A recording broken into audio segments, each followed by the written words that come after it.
அரசு, வாழ்க நம் நாடு.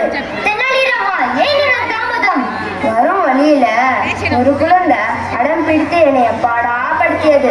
அவன் அழுகையை நிறுத்திவிட்டு வருவதற்கு தாமதமாகி விட்டது மன்னா. என்னது? இதை நான் நம்ப வேண்டுமா? ஆமா ஆமா, இதை நம்ப முடியவில்லை. நான் சொல்வது உண்மைதான் மன்னா. ஒரு குழந்தையின் அழுகையை நிறுத்துவது அவ்வளவு பெரிய கடினமா? தாமதமா வந்ததற்கு சரியான காரணம் சொல்லலன்னா நீ தண்டிக்கப்படுவாய். மன்னா, இதற்கு ஏன் கோபம்? வேண்டுமென்றால் ஒன்று செய்யுங்கள், நான் குழந்தையாகவே மாறுகிறேன். என் அழுகையை நிறுத்துங்கள் பார்க்கலாம்.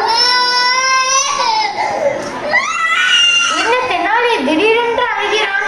மன்னா, அவன் குழந்தையாகவே மாறிவிட்டான்.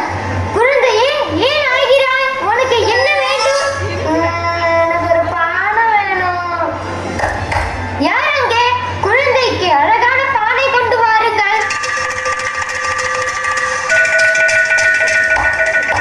ஐ, பானை. மன்னா, தெனாலி முகத்தில் எவ்வளவு சந்தோஷம்! சிரிப்பை பாருங்களேன். குழந்தையே, மறுபடியும் எதுக்கு அழுகிறாய்? எனக்கு ஒரு யானை வேணும். யார் அங்கே? வெளியில் நிற்கின்ற பட்டத்து யானையை உள்ளே கொண்டு வாருங்கள். ஐ, யானை யானை. முதலில் பானை கேட்டாய், தந்து விட்டேன். பிறகு யானை கேட்டாய், தந்து விட்டேன். இப்ப என்ன பூனை வேணுமா? இல்ல இல்ல, இந்த பானைக்குள்ள யானை போகணும். என்னது? பானைக்குள்ள யானை போகணுமா? அந்த யானையை உள்ளே கொண்டு வந்ததே பெரும்பாடு. என்ன அமைச்சரை பார்த்து கொண்டே இருக்கிறீர்கள்?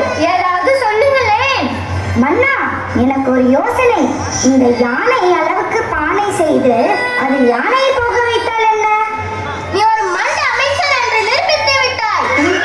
மன்னா, இவ்வாறு கேட்டது நான் இல்லை, அந்த குழந்தைதான்.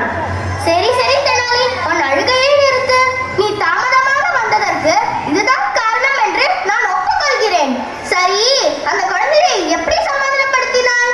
சொல்கிறேன் மன்னா. குழந்தைகளே, வாருங்கள், இந்த பானைக்குள்ள என்ன இருக்கிறது என்று பாருங்கள்.